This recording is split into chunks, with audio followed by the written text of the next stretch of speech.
Pasukan militer Ukraina mengumumkan telah berhasil menangkap seorang sniper wanita pasukan Rusia. Wanita bernama Irina Starikova tersebut diketahui telah membunuh 40 orang termasuk warga sipil. Memiliki nama panggilan Bagira, Starikova mengaku dirinya ditinggal oleh rekan-rekannya di medan perang. Dikutip dari The Sun, tertangkapnya Starikova turut dikomentari oleh Georgi Revisivil, seorang peneliti studi perang di Universitas King London, Inggris.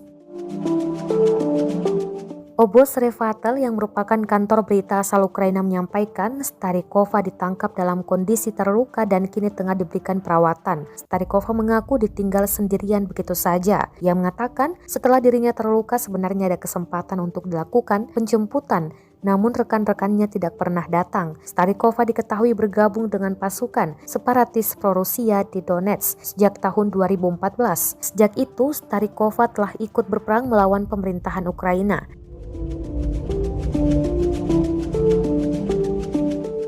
Latar belakang Starikova sendiri masih menjadi misteri. Beberapa laporan menyatakan Starikova adalah mantan atlet bola tangan bernama Daniela Lasovic yang ditangkap seusai terlibat dalam penyelundupan narkoba.